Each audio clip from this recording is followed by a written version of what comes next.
Boa noite, pessoal. 9h30 da noite e conforme nós combinamos, a gente tem aqui o nosso encontro, nossa série de lives Corona Sem Neura. Momento importante, num momento delicado, num momento em que todas as nossas atenções estão voltadas para a saúde, tanto para a saúde do nosso corpo físico, como também para a saúde pública, para a saúde de todo mundo. E hoje a gente vai falar aqui sobre protocolos cirúrgicos em ambiente cirúrgico, protocolos seguros em ambiente cirúrgico em tempos de pandemia. Só que olha só, eu quero dizer para vocês o seguinte. Como todo mundo sabe, eu sou médico neurocirurgião, sou casado com uma enfermeira também, e eu admiro muito o trabalho da enfermagem. E eu tenho a honra de estar falando hoje com a Giovana, que é presidente da Associação Brasileira de Enfermeiras em Centro Cirúrgico, Centro de Material e Esterilização e Recuperação Anestésica sobre esse assunto. E olha só, eu vou verificar aqui se ela já está entrando. Ela está entrando justamente pela página da SOBEC. Vou pedir aqui para ela ser adicionada. Então, começar aqui a nossa conversa, nossa live especial. Só estou esperando aqui ela entrar. Oi, Gi. Boa noite, doutor Fernando. Boa noite. Olha só, Tudo antes de mais bem? nada, muito obrigado aí por disponibilizar seu tempo para falar com a gente. E Eu é que agradeço. você sabe o quanto que eu admiro a enfermagem. E eu até estava pensando aqui, né? A gente trocou umas palavrinhas aí uma meia hora atrás. Eu falei assim, mas eu vou ter que falar alguma coisa diferente aqui. Não, dessa é a minha admiração como cirurgião em relação à especialidade. Como médico, né? Mas como cirurgião que acaba tendo um contato mais de perto com a enfermagem em centro cirúrgico, com os instrumentadores cirúrgicos, técnicos auxiliares, enfim, todo mundo que trabalha nessa logística para que os pacientes possam ser atendidos. Então, eu vou ter que falar dois nomes aqui, tá? E Tá? você Sem me fala problemas. o que você acha antes da gente começar o nosso bate-papo. Primeiro, Florence Nightingale. Acertou. Bom, ela é considerada... Acho que você foi. Alguém assoprou no seu ouvido, não? Não, não, assoprou também, mas vou te falar. Quando eu viajei uma vez para a Inglaterra, em Londres existe o Museu da Florence. E aí você vai vendo de perto que ela também era considerada como a dama da lâmpada, né? Ou da lamparina. Lâmpada. Então esse símbolo da enfermagem, que é essa lâmpada que parece do gênio, na verdade, ela Na Guerra usava da isso Crimeia. na Guerra da Crimeia. E ela usava para poder atender os pacientes à noite, né? Exatamente. E outro nome que eu falei assim, não, eu tenho que falar também, principalmente no nosso território nacional aqui, é da Ana Nery. Ana Nery. Ana Nossa, Nery. você estudou para falar comigo. É Obrigada. lógico, é lógico, é lógico. Olha, primeiramente eu queria agradecer ao convite, né? Me sinto muito honrada em participar dessa live com você. Nós da SOBEC estamos muito honrados. Estou aqui, a diretoria está participando também. Conversei agora há pouco com todos da diretoria e estão aí para responder também os questionamentos que nós não conseguimos responder aqui ao vivo na live. Então, estão nos ajudando também. A Márcia Pereira está por aí também, Márcia não? Pereira, Takeiti, estão todas por aí. Ai, que bom, que bom. Então, Bom, olha nós só, Gi, agradecemos. é São um dois tempo... nomes muito fortes para a enfermagem internacional e A brasileira. Florence e a Ana Nery. E a Ana Ana Nery, Nery. né? E, Escola. sobretudo, assim, elas se destacaram muito. Eu dei uma olhada aqui. Eu realmente fui no. Se você falar para mim assim, aonde você lembra dessas pessoas fisicamente serem referenciadas? Primeiro, te falei já no museu lá em Londres. E Ana Nery, aqui no Círculo Militar, no Clube Círculo Militar, assim que você entra, existem algumas personalidades que foram homenageadas com a construção de um busto, uma espécie de uma estátua. E a Ana Nery está lá. Ana Nery, Guerra do Paraguai, né, onde ela teve um grande papel importante. Então, assim, a enfermagem ela é primordial para que a saúde aconteça. E a Florence na Guerra da Crimeia, né? E eu até sei que assim, e olha só, a preocupação em ensinar sempre está presente. Foi no Hospital São Thomas, onde ela criou um centro de treinamento de enfermagem. Exatamente. Nossa, estudou bastante a história da enfermagem. Só que eu acho que assim, elas tiveram um grande desafio adequado para a época delas, então a gente fala aqui Guerra da Crimeia, Guerra do Paraguai, só que eu acho que a enfermagem, na verdade, agora está encontrando aí um cenário bem diferente, porque essa pandemia é praticamente Um uma cenário de guerra, guerra, né, Fernando? não, uma guerra mundial, com um inimigo realmente Desconhecido? desconhecido, super pequenininho, tem poucas micras de tamanho e está fazendo um estrago, pelo menos aí na preocupação e na saúde pública, gigante, né? E que para nós enfermeiros, que vivemos em constantes desafios, eu vou te falar que é mais um novo desafio, né? Então, você falou de dois grandes nomes, mas nós temos outros. Eu acho que a enfermagem vem ganhando destaque aí, graças a Deus, e vem melhorado muito. A enfermagem cirúrgica, né, que agora a gente vai falar que é o tema, né, Uhum. dessa live, e aí tem grandes nomes aqui brasileiros também, e para a gente não é novidade a gente ter esses desafios. E você falou de um vírus pequenininho, nós que gostamos de ciência, prática, à beira-leito, e prática baseada em evidência, não é novidade. E a gente fazer isso quando gosta e quando tem prazer no que faz, é incrível. Então, assim, a gente tem feito várias descobertas, né?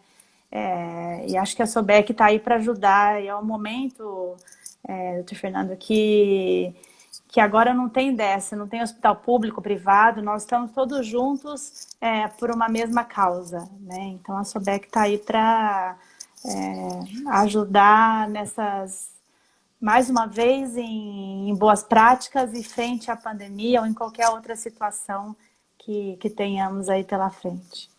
Eu estou colocando aqui, que a Flávia falou para mim, fixa o tema aí, Fernando, que é para todo mundo escutar. Eu fiz isso, ó. Protocolos seguros em ambiente cirúrgico em tempos de pandemia. Mas a gente vai falar disso, vai falar de mais coisa, né, Gi? Porque estou à disposição.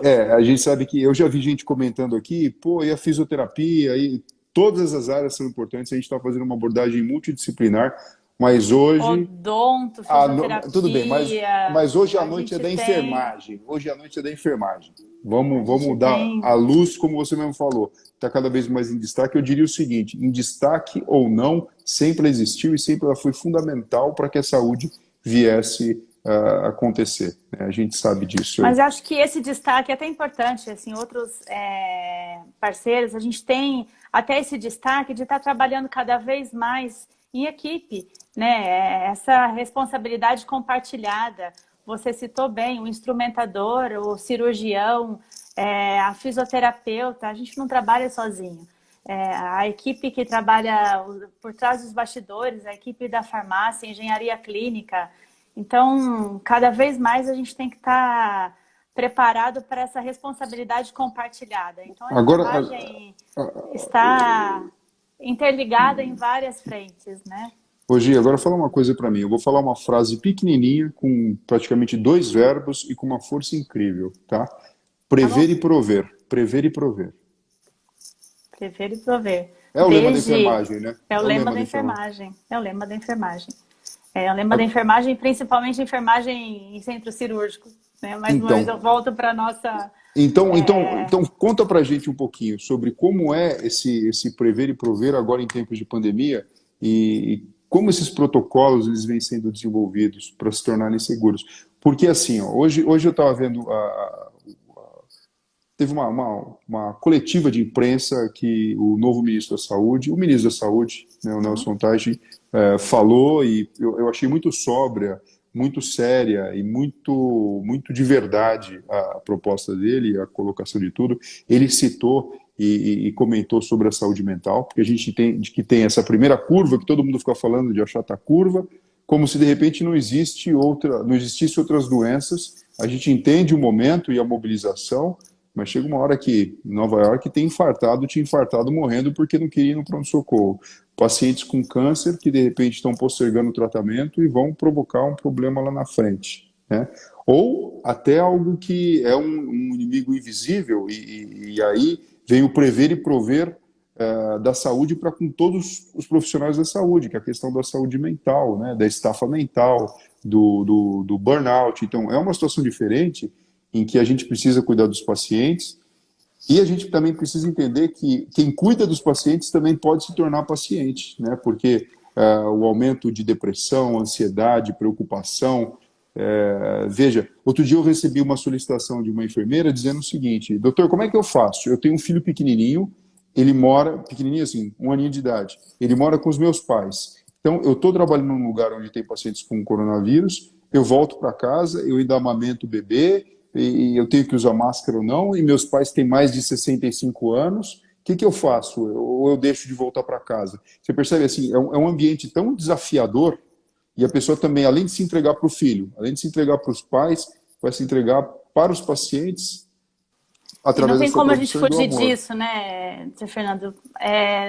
Nós fazemos por amor, esse é o nosso papel de, né, o seu, o meu, de todos nós que estamos ali na linha de frente. Mas a gente quer voltar para casa, a gente quer ficar com a nossa família. Algumas pessoas optaram por ficarem distantes, não têm as suas particularidades. Mas você falou 2 palavras-chave, prever e prover. Tá? Então, eu vou me apegar nessas 2 palavras-chave. E no início da pandemia, quando nós tivemos lá os primeiros casos, era tudo muito mais desconhecido do que é hoje, né? Não que a gente tenha grandes resultados hoje, a gente tenha grandes feitos hoje, a gente é uma coisa muito conhecida. Ainda estamos em busca, né, do desconhecido. Mas era tudo muito... A gente não sabia nada. Então, assim, cancelam-se todas as cirurgias eletivas, o medo era muito maior do que se tem hoje. Não tem protocolo definido, o que a gente vai utilizar, como é esse micro-organismo, ele é parecido com o quê, nada era o mínimo conhecido. E hoje, assim, o pouco que a gente tem até de evidência é questionável. E aí eu volto, assim, eu sou enfermeira, mas eu também gosto muito da parte científica. E quando a gente critica muito a ciência, a gente não olha os pequenos detalhes, né? Então, assim, se as pessoas estão produzindo, se tem um pouco de conhecimento, vamos atrás de criar protocolos seguros com o que a gente tem, com experiência já de outros países, de outras vivências, que a gente consiga aplicar no nosso dia a dia. Será que com isso a gente não consegue ter, no nosso dia a dia, na nossa realidade, uma oportunidade de ter uma via segura da gente oferecer isso para os nossos pacientes, para os nossos cuidadores? Né? Então, você falou, olha, realmente os profissionais estão entrando, estão aumentando os casos de burnout, as pessoas estão ficando doentes, com medo de adoecer. Eu também tenho medo. Cada dia que a gente chega no hospital, quando a gente volta para casa e se sente bem, é uma vitória. Acho que todos nós da saúde nos sentimos assim. Nós também tememos a isso. Mas também temos que pensar que a gente tem protocolo seguro. Vamos nos apegar a isso. A prever e prover, vamos estudar, vamos ver o que tem de segurança para aplicar nas nossas instituições. E a gente já tem bastante artigo publicado, recomendações da Organização Mundial de Saúde. Vamos ficar atentos a essas recomendações e seguir essas seguranças que a gente consegue aplicar no nosso dia a dia. Então, e aí assim, você me fala, o prover. E quando a gente não tem isso, o que a gente faz? Né?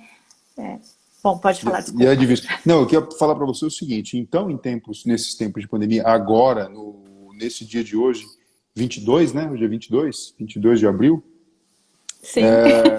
Pois Que é, isso, pois é. doutor Fernando?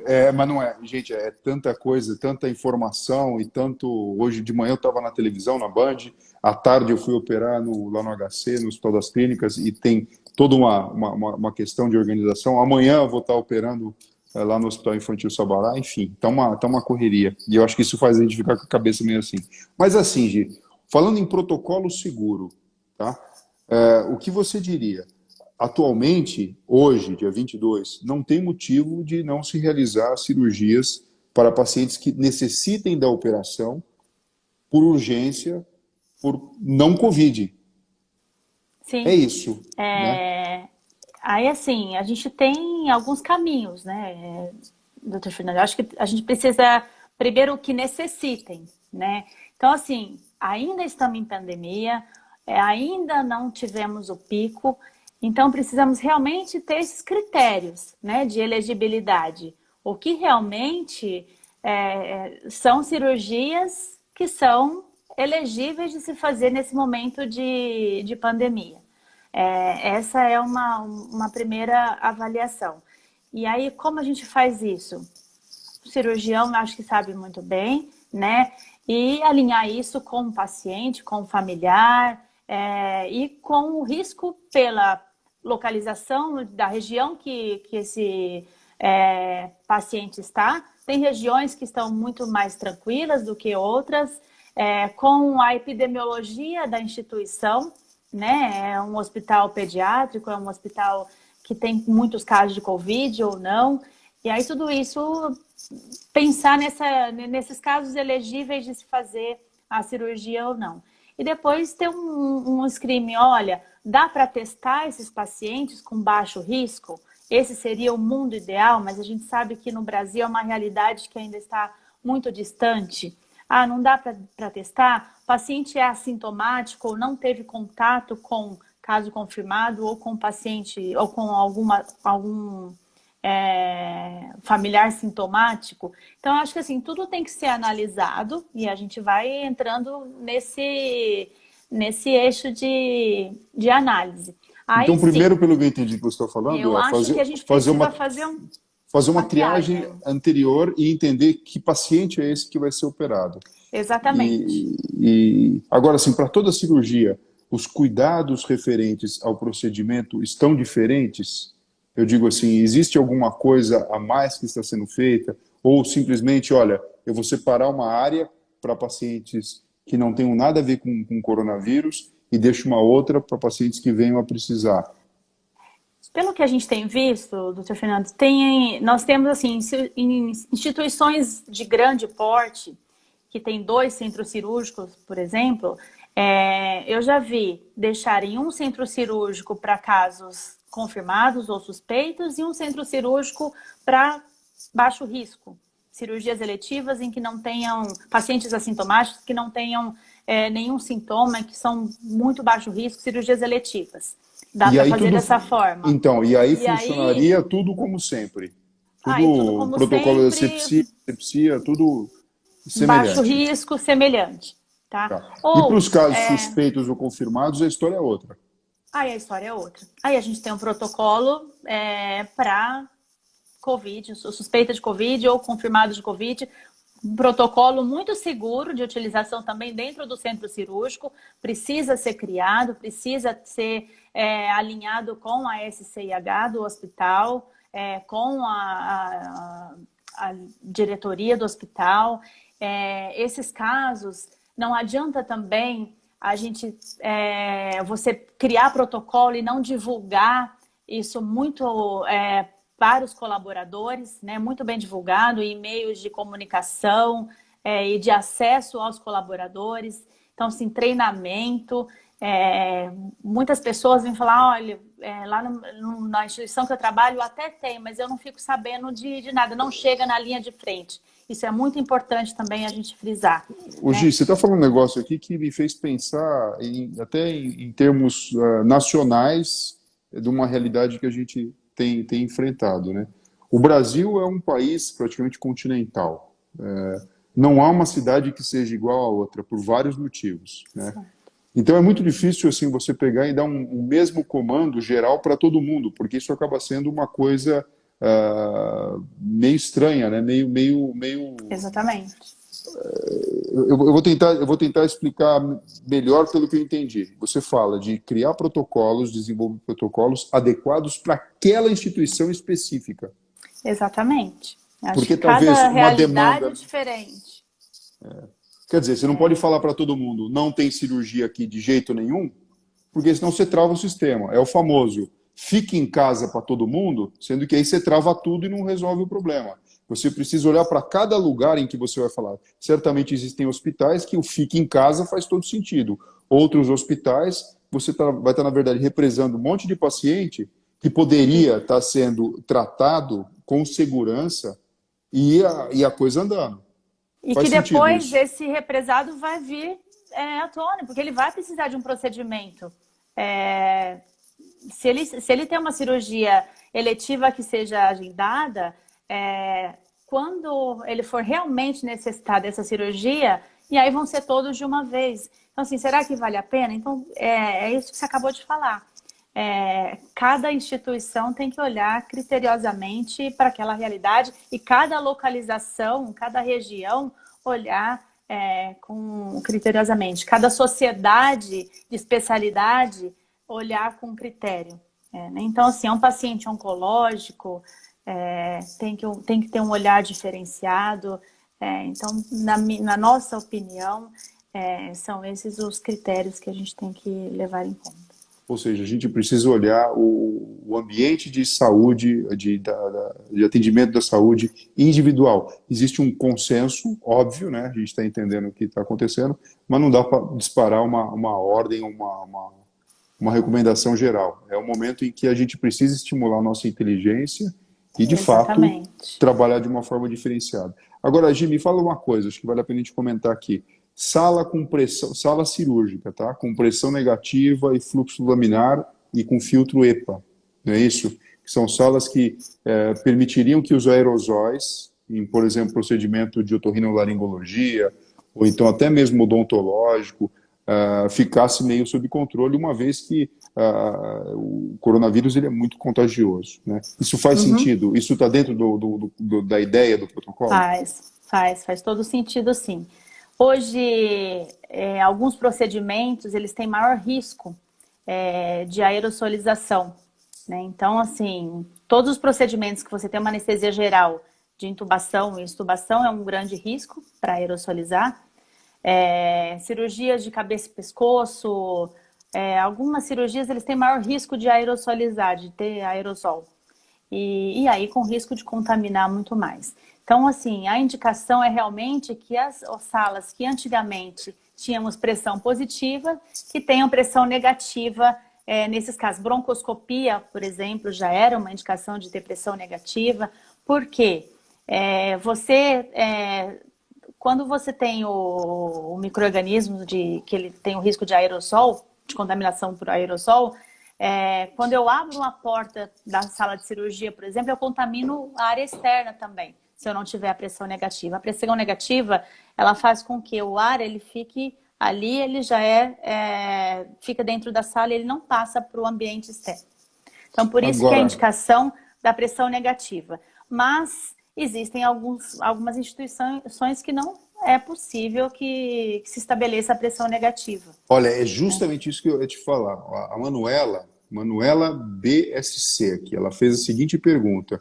Aí eu pergunto para você, querida Gi, Ana Nery do Brasil, me diga lá. Para com isso.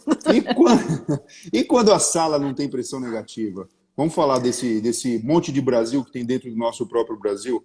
Como é que faz? Quem não tem cão caça com gato? Como é que a gente usa a nossa cabeça e consegue oferecer o que tem de melhor, com equidade, que é o princípio do SUS, para todos os pacientes? Assim, hoje as salas têm pressão positivas, né? Para risco de contaminação para o paciente sempre foi usado. O que o CDC preconiza? Que a gente tenha filtro EPA de 6 a 25 vezes por hora. Tá? Quando eu tenho 25 trocas de ar por hora, a gente entende que o ar ele tem uma filtragem tão grande que dificilmente você vai ter um contaminante para a área externa. Então, esse é o entendimento. Então, assim, ou eu tenho a pressão negativa, ou eu tenho de 6 a 25 vezes a filtragem EPA. Pode ser utilizado também. O ar é trocado. Ele é trocado 25 vezes por hora, e isso me dá uma outra garantia de filtragem o tempo todo na sala de cirurgia. Então, eu dificilmente vou contaminar a área externa também. Isso é uma outra forma que o CDC tem dado de utilizar nas salas. E a gente conversando com a engenharia clínica de algumas instituições, que também, olha, não tem o filtro EPA, eu não tenho pressão negativa, o que eu faço? Tá? A gente não encontrou isso em literatura, a gente só viu em uma literatura nacional, mas a gente estava discutindo outro dia em um grupo que é melhor quando você não tem nenhum dos dois. É melhor você ter uma pressão neutra. O que é a pressão neutra? Durante a fase de alto risco de aerossolização, eu desligo o ar da sala. Então, eu neutralizo o ar. É muito melhor, o menos pior.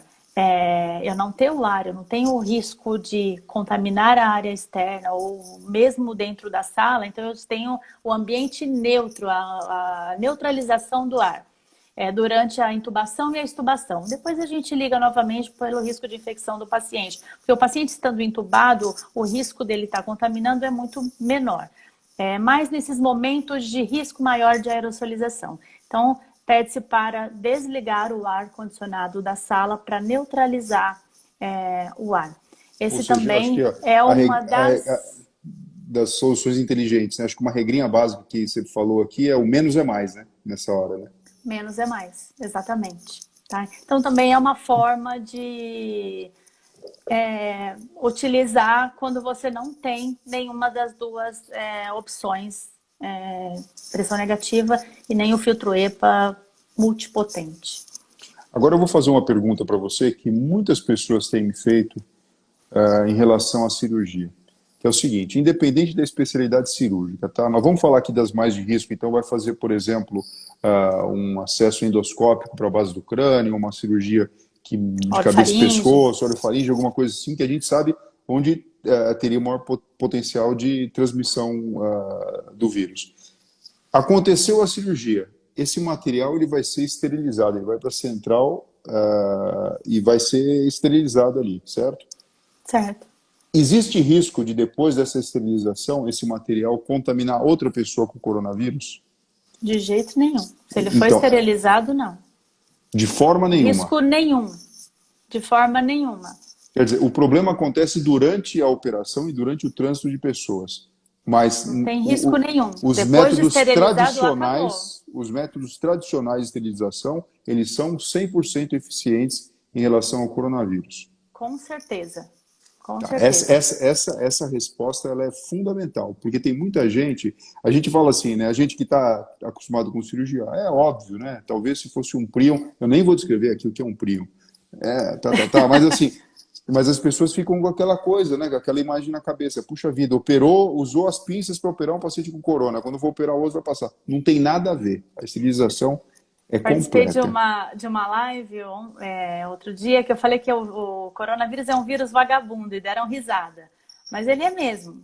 Ele permanece na superfície, tem artigos, né, tem alguns artigos publicados dizendo que ele permanece na superfície inanimada por até 72 horas ou mais.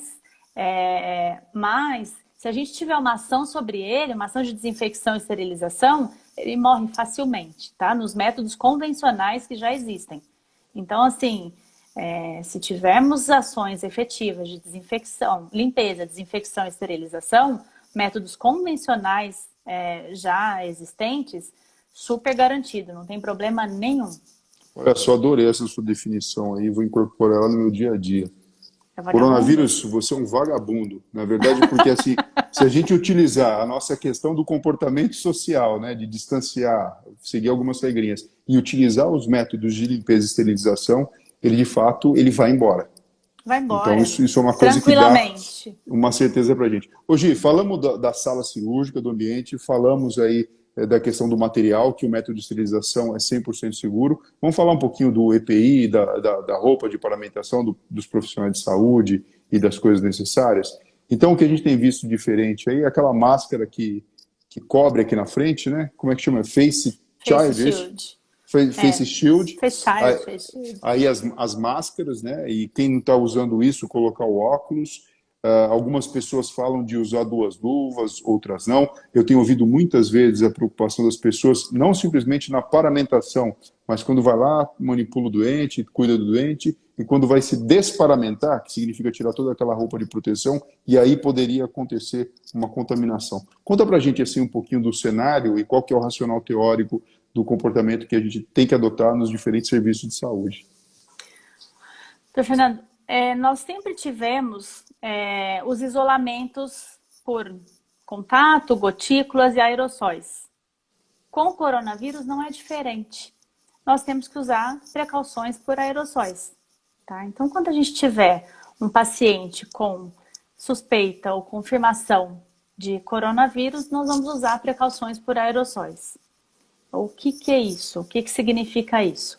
O aerossol é um tipo de molécula que ele fica no ar, tá? O coronavírus, eu falei que ele é vagabundo, ele fica na superfície inanimada e ele fica no ar, ele permanece por até 3 horas. Tem estudos já confirmando que ele permanece no ar por 3 horas, se não tiver nenhuma ação. Por isso que eles têm pedido, tinham falado para a gente deixar a sala cirúrgica entre uma cirurgia e outra por 1 hora. Esse era o mínimo que estavam se pedindo para deixar entre um procedimento e outro. Hoje já tem estudos pedindo para aumentar, até por essa característica Você diz assim, de acabou, permanência. Acabou a assim. cirurgia. Ô, Gi, abaixa só um pouquinho a câmera que eu não estou vendo o seu rosto aqui. Desculpa, aí, legal, é que o legal. celular Legal. Então, fala um negócio. Teve a cirurgia, aí acabou a cirurgia, o paciente saiu, fez todo o protocolo de limpeza e mesmo assim, então, aguardar um pouquinho a sala, entre aspas, descansando para que aquele ambiente estivesse com uma segurança maior. É isso? A gente faz a desinfecção de superfícies, né, preconizado. Pede-se para dobrar o tempo que você já utilizava para higienizar essa sala. Então, assim, se você tinha um turnover de sala de 40 minutos, eles pedem para você dobrar esse tempo, né? Então, assim, era no mínimo 1 hora entre uma cirurgia e outra.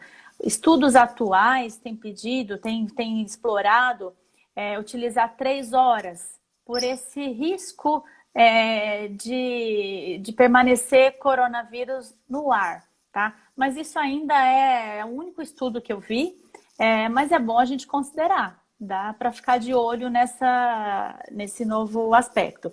Mas você me perguntou dos EPIs, tá? O que a gente precisa de EPIs? Então, as pessoas que vão participar do procedimento cirúrgico precisam estar paramentados. A primeira coisa que a gente faz para proteger esses profissionais, tá? Eu acho que assim, como a gente está nesse momento de pandemia, se tiverem profissionais que estão na área de risco, né, que são profissionais de risco, que têm diabetes, hipertensão, que não estejam diretamente na linha de frente para cuidar desses pacientes, né? Então, acho que vale uma consideração desses profissionais. Quer dizer, aí fica até a cargo da enfermeira-chefe, na verdade, na hora de escalar a equipe, olhar e falar quem você vai botar ali no front, quem não vai e por quê, né? E por quê, né? Isso é super, acho que não vale a pena a gente submeter ao risco, né? Mais de 60 anos, é diabético, é hipertenso, tem alguma comorbidade, retira da linha de frente e vamos deixar para outra finalidade. Ou até home office, se for possível, se dá alguma atividade para que seja feita e não ficar na linha de frente. Eu acho que é um momento para a gente considerar todas essas possibilidades. Não sendo possível, quem tiver que trabalhar na linha de frente, no momento de anestesia, que fique o mínimo de pessoas na sala. E o mínimo de pessoas na sala inclui-se a equipe médica, a equipe cirúrgica. Então, o instrumentador e o cirurgião não precisam estar no momento da anestesia. Eu acho que isso deve fazer parte dos protocolos institucionais, né? Isso é o que é recomendável pela Organização Mundial de Saúde, isso é o que nós temos recomendado na SOBEC. Participação o mínimo possível desses profissionais dentro da sala de cirurgia. Ou seja, mais uma vez você está falando uma coisa que está batendo aqui na minha cabeça. O menos é mais. Né? Menos é mais. Então, na hora de entubar, extubar, desligar o ar da sala, né? Se não tiver pressão negativa. Sim. Se não tiver o que seria o mais recomendável, né? Exatamente. E só está limitar dentro o número da sala, de participantes. Só está dentro da sala quem precisa estar mesmo naquele momento, né? Isso. É um anestesista, um assistente, um auxiliar, o técnico de enfermagem, o circulante de sala, que precisam realizar esse procedimento. E paramentados, o que que é essa paramentação? A máscara N95 ou PFF2, tá? Face shield, um escudo de proteção facial, óculos de proteção, um óculos que seja de proteção realmente, não dá para ser o óculos de grau, ele tem que proteger toda a face, a região ocular do colaborador. Olha só, Gi, olha o que a Ju_US está perguntando, e tem a ver com essa questão do EPI que você está falando. Ela fala assim, ó, o Covid-19 também é transmitido por outras secreções corpóreas? Então, por exemplo, sangue, urina, líquor, enfim. O Covid ele foi encontrado em algumas, em sangue, em secreções, ele em cirurgias gastrointestinais, ele tem o maior risco também, foi encontrado na literatura, a gente viu alguns dados nesse sentido. Em orofaringe ele é super, é uma área rica. Bem presente, né? Bem presente. Olha só, a Adrien Furlan pergunta também o seguinte, fala sobre cirurgia laparoscópica, o que fazer com gás carbônico e com cautério? Tá. São as perguntas diferentes, né? Legal, legal. Olha, quando começaram alguns estudos, e ela está perguntando porque tivemos alguns estudos apontando que era um risco maior em cirurgias laparoscópicas, tá? Pela fumaça cirúrgica, né? E pelo gás carbônico liberado. Então, tem mais contaminantes, essa fumaça inalada ela tem um risco maior de eliminar o Covid ou não, e tiveram alguns estudos comprovando que sim. E aí, o que fazer? A gente vai voltar à era antiga de ter cirurgias convencionais e não mais cirurgias laparoscópicas? Como fazer nesses tipos de procedimentos, né? Então, assim, foi cogitado isso, proibir cirurgias laparoscópicas, mas como que a gente vai fazer isso? Olha, o paciente vem para fazer uma apendicectomia, vai voltar a ter uma incisão enorme no paciente, por agora o risco de Covid. Então, tem se adaptado, de novo, previsão e provisão de materiais, as pessoas têm usado filtros bacterianos, no próprio equipamento filtrante de laparoscopia e aspiradores de gás, tá? Então, em uma dos portais de trocáter, usar um aspirador com filtro, o próprio filtro que é usado, o Bactogard, eu estou falando marca convencional, mas o filtro utilizado em cirurgias, ou um próprio para isso, que filtra micro-organismos de até 0,3, 0,2 micras, partículas bem pequenas, em que você consiga utilizar com seguranças em cirurgias laparoscópicas.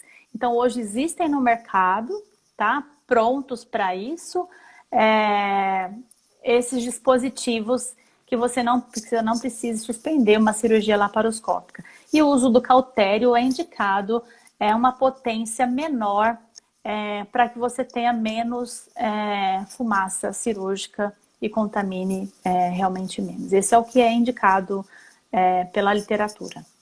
Ô Gi, deixa eu falar um negócio para você, porque assim, o tempo está andando aqui, são 10h11 já, e quando dá 1 hora aqui da nossa conversa, o Instagram entende que ok e a gente não consegue transmitir. Então eu queria passar um recado para todo mundo aqui que está participando da live, escrevendo. Talvez a gente não consiga responder todas as perguntas aqui na live agora, mas o que a gente tem feito? Toda a live é salva, depois a gente coloca lá no YouTube e a gente pode ver depois com calma, viu, Gi? Porque assim, tem muita pergunta bacana, eu estou pensando algumas, porque às vezes a pessoa assim, ela manda pergunta, a gente não consegue responder e ela fica chateada, fala, pô, acho que não viu, a minha pergunta não era importante. Não, as perguntas aqui são todas importantes e a gente quer responder todas. Se não der para responder aqui, ajuda aí. Né? O pessoal da diretoria da Sobec também pode me ajudar vou te dar um exemplo aqui. Ó, a pergunta da Diene Jéssica. Ela pergunta o seguinte: como fazer o processamento do laringo, das lâminas e dos cabos? Tá. É uma boa pergunta, né? É uma boa pergunta. Então, processamento do laringo é da mesma forma como você já fazia antes do Covid, tá? É o que eu volto a dizer. o Covid não muda o processamento que você tinha, tá? Ele não é um risco maior do que o vírus do sarampo, meningite. Nós não vamos mudar as regras de processamento do que você já tinha na sua instituição. Então, assim, se você tinha no seu método de processamento da lâmina e do seu cabo desinfecção de nível intermediário, continue fazendo desinfecção de nível intermediário. Ah, olha, eu tenho lâmpada de LED e dá para fazer esterilização a baixa temperatura. Perfeito. Você faz o padrão Gold, tá? Mas a desinfecção de nível intermediário não é menos efetiva do que a esterilização no caso do Covid. Não muda. O Covid não é mais difícil de eliminar do que outros tipos de micro-organismos que nós já tínhamos antes do Covid. Para fazer a desinfecção, esterilização, não, tá? Agora aqui a Flávia está perguntando o seguinte: e as máscaras? Qual recomendação ou restrição dos tipos? E aqui eu já vou aproveitar o gancho. Eu até trouxe umas aqui para mostrar. Uma vez quando eu fiz uma postagem assim que eu coloquei 3 máscaras diferentes, eu vou mostrá-las aqui.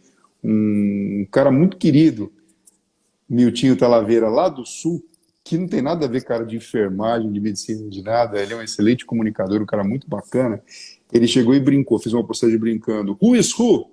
No mundo das máscaras, que todo mundo quer saber, ninguém consegue 100% entender, né? Eu trouxe aqui para mostrar pra gente. Essa aqui, ó,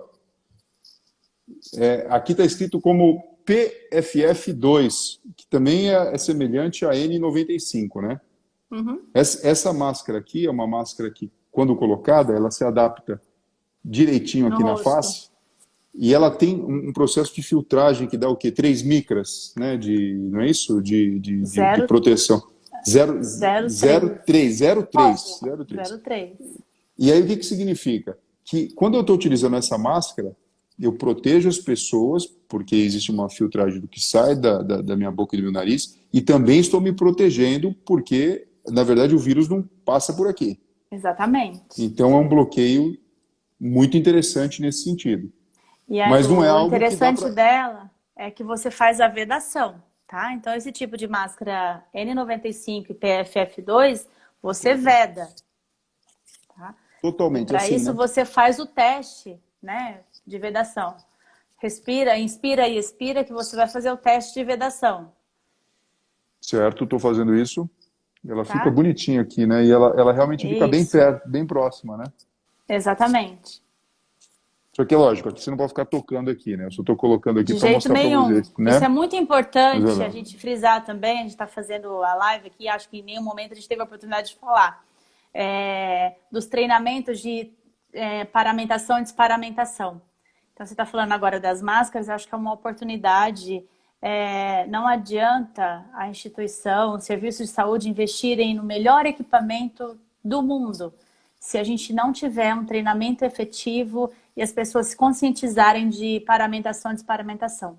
Tá? Muitos profissionais estão se contaminando nesse momento principalmente de desparamentação. Na hora de tirar, né? Aí tira errado e todo aquele cuidado praticamente foi por água abaixo. Né? Agora, Gi, eu vi também um comentário aqui, eu não vou lembrar o nome, se eu for correr aqui, são tantos comentários que eu acho que eu não vou conseguir encontrar. Todo cirurgião deve usar essa máscara? Porque o comentário que foi feito, acho que por uma enfermeira, foi justamente o seguinte: olha, se a gente for disponibilizar isso para todo mundo que quer usar a todo momento, vai faltar. E aí, quando tiver indicação precisa, não vai ter ali disponível. Então, qual que é a orientação em relação a isso? Porque aqui eu já vou mostrar a próxima máscara, que é a máscara convencional que a gente utiliza, a máscara cirúrgica, né? Também descartável, né? Assim, Fernando, o que a gente hoje entende? Tá? Nós acabamos de conversar aqui o fluxo ideal de cirurgias eletivas e tudo mais. O que a gente tem percebido até nesse momento de pandemia? Muitos pacientes, eles são assintomáticos. Então, assim, se a gente não tem como, se a instituição não tem testado os pacientes, então eu não tenho o exame de Covid negativo, não tenho certeza que ele não tenha o Covid, veio para um procedimento eletivo. A gente tem casos de profissionais que tiveram Covid positivo, eu tive contato, tá? Então, assim, o ideal é que essas instituições preconizem dentro do ambiente cirúrgico a N95. Esse é o mundo ideal. Para todo mundo. Para quem entra em sala cirúrgica. Agora, tá? essa aqui, ó, a N95, ou PFF2, ela é descartável? Eu usei uma vez, eu tenho que jogar fora?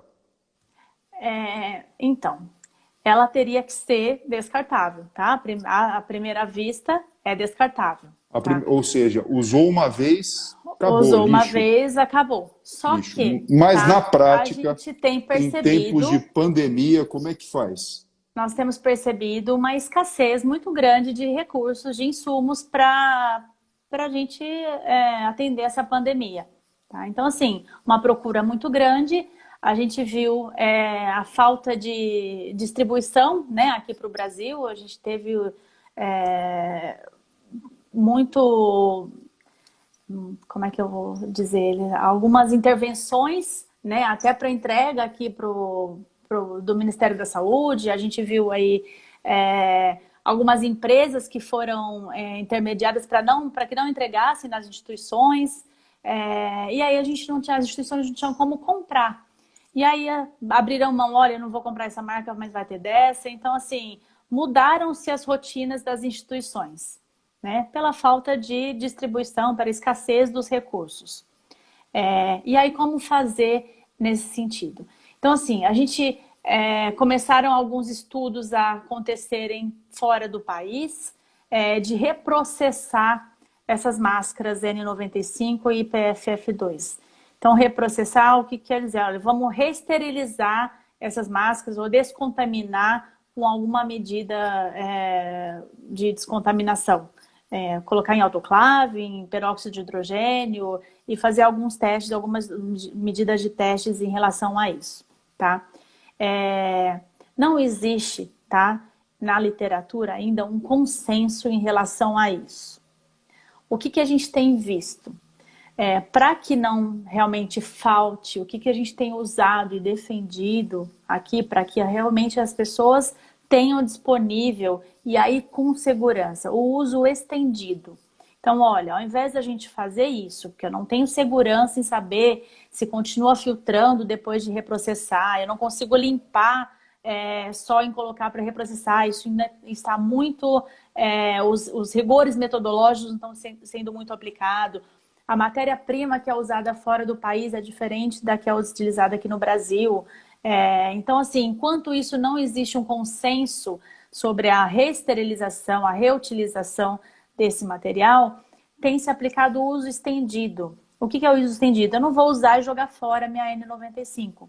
Eu posso utilizar por mais um dia, mais 2 dias, mais 3 dias, desde que essa máscara esteja em perfeitas condições. Eu não tenha sujidade, eu não tenha fluidos que tenham penetrado na minha máscara, eu não tenha utilizado ela em um paciente com Covid que tenha contaminado a minha máscara, porque se aconteceu isso, eu tenho que realmente jogar fora, logo em seguida.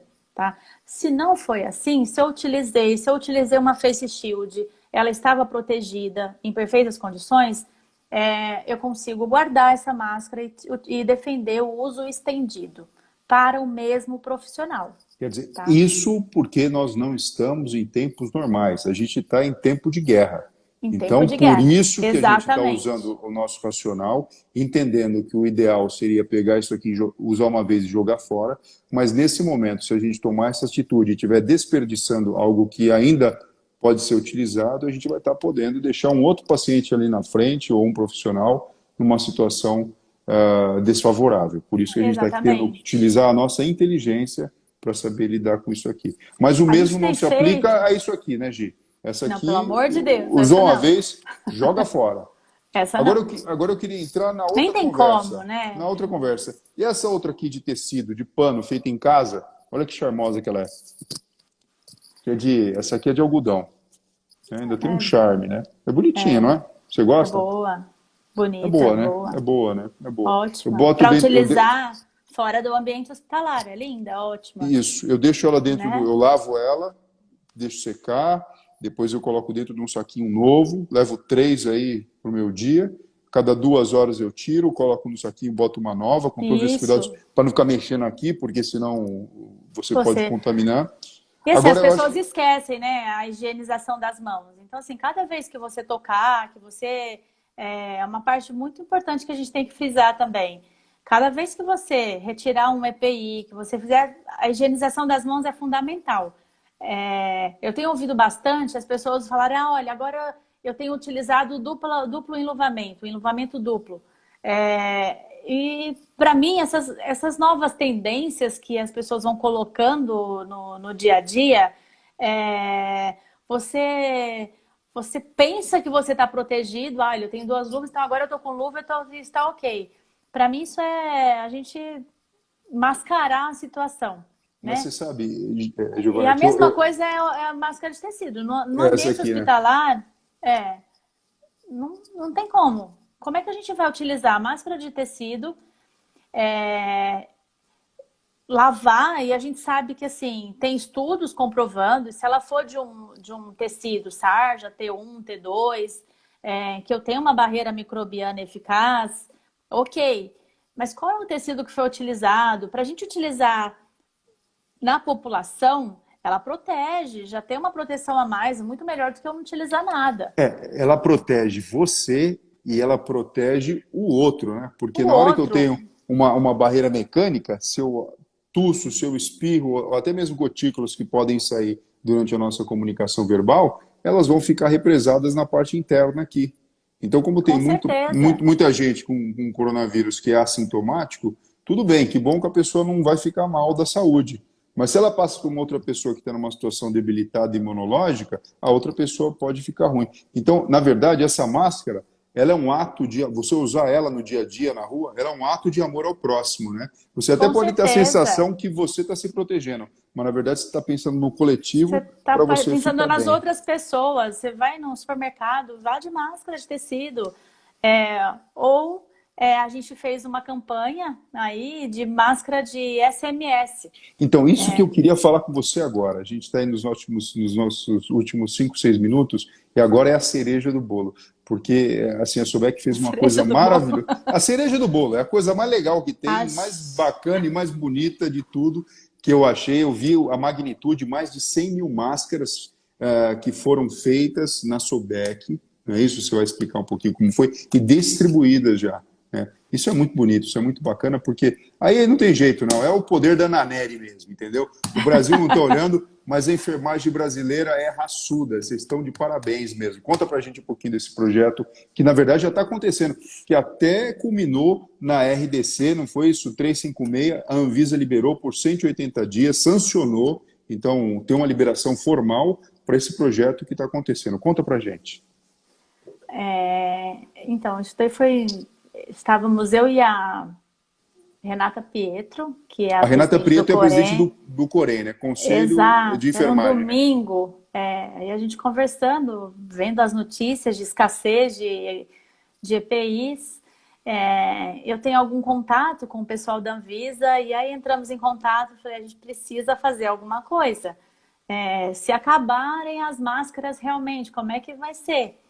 E aí a gente conseguiu flexibilizar junto à Anvisa, né? Ajudamos a flexibilizar e a descrever na Anvisa a RDC 356, para que a gente consiga os EPIs possam ser realizados, tanto máscara como avental cirúrgico, que eles possam ser feitos com tecido de SMS.